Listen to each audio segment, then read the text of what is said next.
Sheila didn't survive, Gemma didn't survive, we lost everything. You could argue that it wasn't anything to do with the 8th Amendment because this was pre the 8th Amendment in 83. But the reality of it is that it had everything to do with it.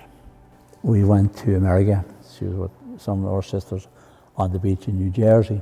She felt a lump in her breast, so that was the first issues we had with cancer, you know.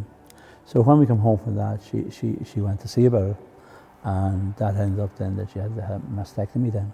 The name of the medication escapes me now, but it was a common treatment for cancer, and she'd been on that, and she'd been having monthly checks and doing very well with it, you know. But that all stopped once we presented ourselves as pregnant. Then that was the end of that. Now, they weren't saying we're doing this because you're pregnant or it'll harm the fetus or the baby or anything that kind of thing. They weren't saying that. They just simply weren't doing it. She was on medication because she had cancer. She was doing very well on that particular medication, and they withdrew that medication from her.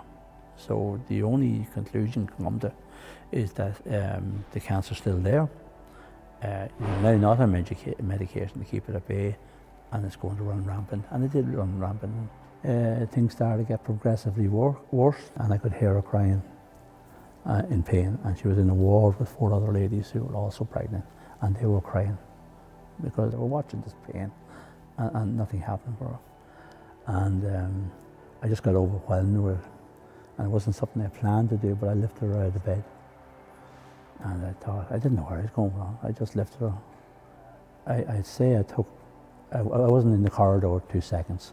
And I had every consultant in the hospital, anybody who was anywhere in that hospital was standing around me. And I'm standing with Sheila like this. It was just horrendous. When I look back, it was horrendous. I had asked for an abortion. I think I knew the answer to that, you know, at that stage, that wouldn't happen. I wondered if she actually knew that she had given birth at this stage, you know, how did that process happen? Gemma had survived just something like an hour and a half or 2 hours. The morphine had swamped the brain and she couldn't survive. And I wanted to see Sheila, and I went to see her. At that stage she was in deep sleep. She opened her eyes and she said to me, "Get me clothes, I want to go home." So she sat up. She actually sat up and swung her legs out on the side of the bed and said, "Where's the children?" She says, get the kids, I want to see them."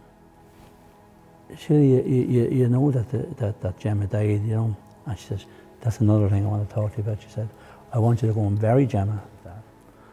And she lay back, and then she never spoke after that. In hindsight, Ireland was a very dangerous place for Sheila to become pregnant. Sheila didn't survive, Gemma didn't survive, we lost everything. The rest is history down in terms of where it leads us to now with the repeal.